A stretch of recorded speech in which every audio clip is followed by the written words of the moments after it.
Hello, Lori Michelle, the Moshiach, with today's message. Digging for diamonds in the doodie.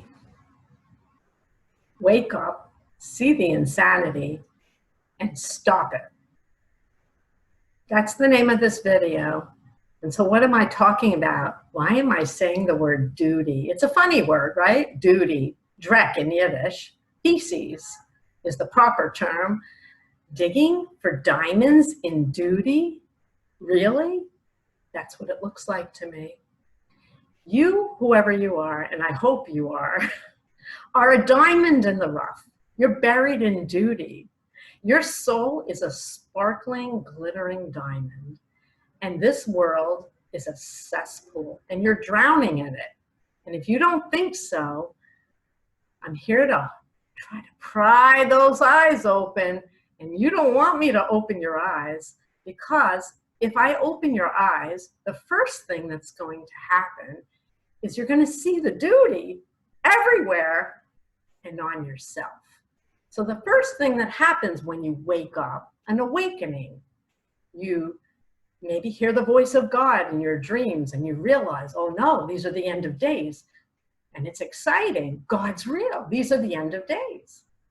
But when you wake up, and you open your eyes from slumber, because that's what you've been in a very sleepy sleepwalk through life, you're going to see that you've been sinning.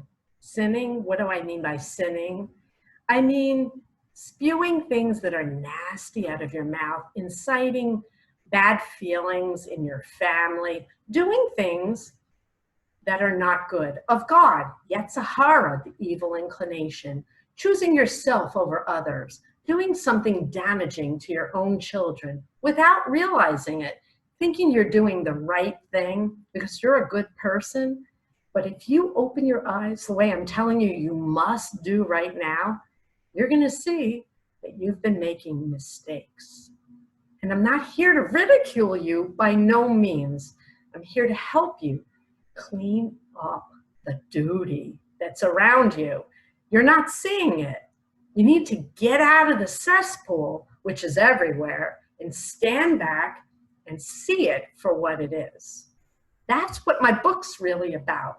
This book took me 3 years to write, and when I woke up, I had a radical spiritual awakening, and there are many of you who have had one of those, where you hear the spirit world, and you wake up. It's startling. It's like you're teetering between the spiritual world and the physical world, and it's disorienting. But what really happens is you start seeing the chinks in everyone's armor. I have videos about that, showing the weaknesses in many rabbis. Very learned rabbis are making horrible mistakes, spewing doodie, drek, all over the world, all over the internet. And we've got to stop it. The way to heal the world is to heal one person at a time. Your power is yourself, cleaning up your own mess. And when enough people listen to me and are daring enough to open their eyes and look around, the first thing you're going to feel is ashamed. But you can't stay there. You need to feel the shame of participating in the cesspool, cleaning yourself off, and making a vow to yourself. He said, don't do it to God. There's a whole Torah parsha about not making a vow. Just making a promise to yourself. He's correcting me. Don't make a vow. Make a promise to yourself. I'm not going to do that anymore. I'm going to learn where the Yetzirah, the evil inclination, is, and I'm going to fight very hard every day, which rabbis do all over the world, not to choose it. But here's where the rabbis and the world is failing. They're not really seeing it the way I see it, and I need to expose it to you. That's why I'm waving this book every few days on the internet, hundreds of videos. This book, the proceeds go to the charity of world peace. And you need to read it from page 1 to page 540. And why do you need to read it? Because when I woke up, I saw the doodie everywhere. The difference is I didn't see the doodie in myself, but I thought it was there. I thought I was part of the problem. And over the years, I learned what the Yetzer Hara really looks like and how it's all over and in everyone. People who I thought were very smart and very good people were spewing nonsense, insanity, nastiness. And I could feel it on their skin. I could hear it in their voice. And so that's the first thing that happens. It's disorienting. You might feel ashamed. You might not like the people that you liked the day before. Friends? What's a friend? Family? Oh boy, do we have a lot of dysfunctional families. And I'm not proposing for you to end friendships or walk away from your family. What I'm proposing for you to do is to work on yourself and to shine your own light and to learn to spot it in the people that are around you, the people you love, and to tell them not to do it in your direction anymore. And that's going to incite them to be angry at you. They're going to fire accusations at you. You're so critical of me. You make me feel badly about myself. You're evil. You're this, you're that. And what you're really doing as you're waking up and refusing to play in the cesspool any longer is you're turning on a light for the people you love.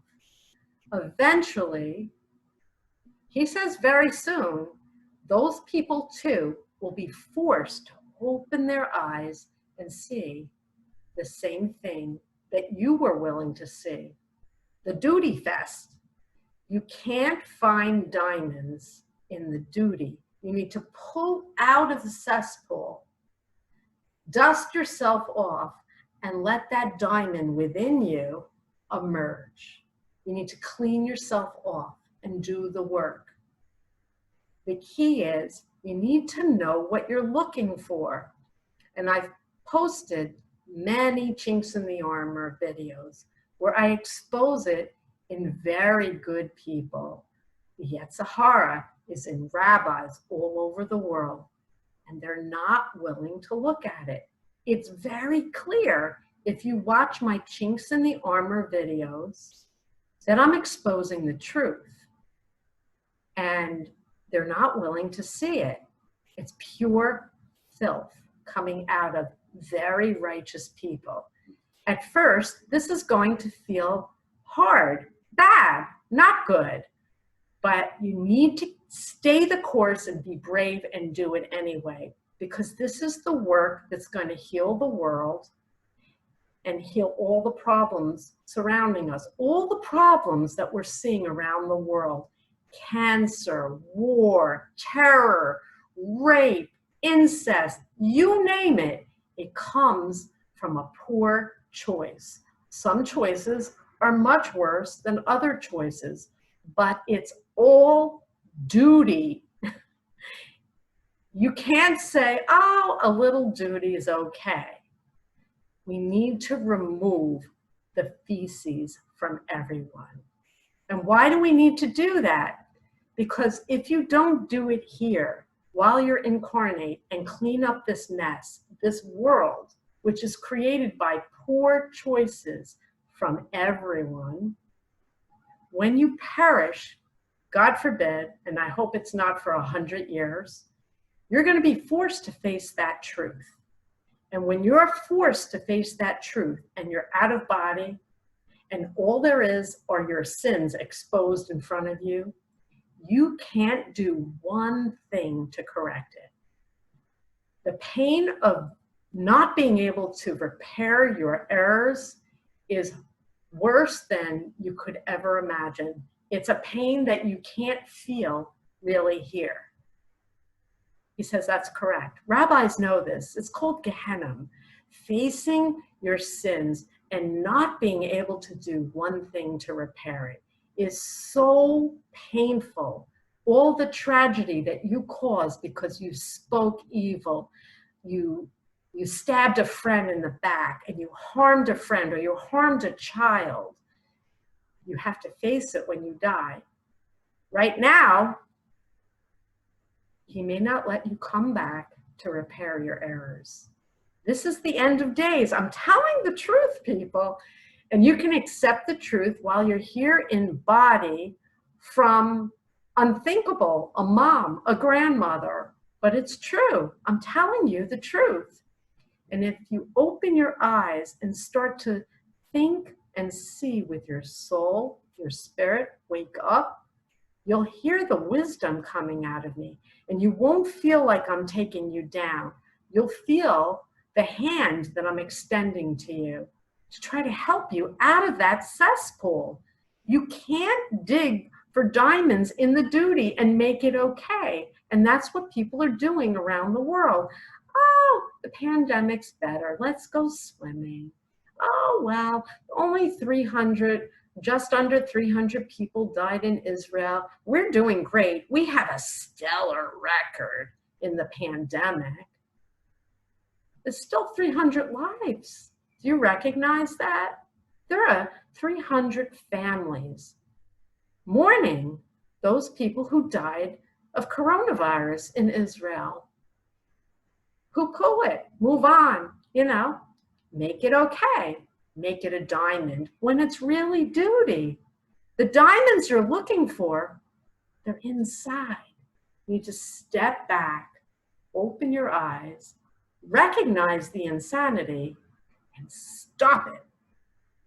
And it's not easy work. You need to be vigilant, and you need to know what you're looking for.